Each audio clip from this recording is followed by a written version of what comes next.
les da la más cordial bienvenida a esta, su casa de estudios. El sistema educativo de la Universidad del Golfo de México, a través del campus Minatitlán, presenta la entrega de reconocimientos a los alumnos que mediante su esfuerzo han logrado obtener el mejor promedio de su licenciatura durante el periodo agosto 2016, febrero 2017.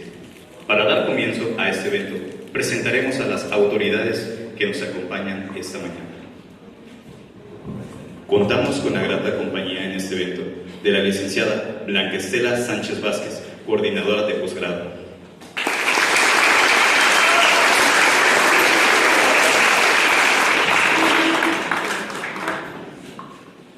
La licenciada Janet Avendaño Lázaro, coordinadora de extensión universitaria.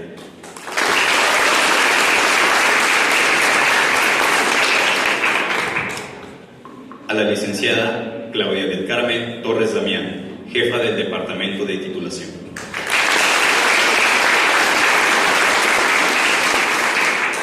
La licenciada Leticia García García, subdirectora de la Universidad del Golfo de México. Y contamos con la grata presencia de la maestra Claudia Cano Orozco, directora de la Universidad del Golfo de México, plantel Minatitlán.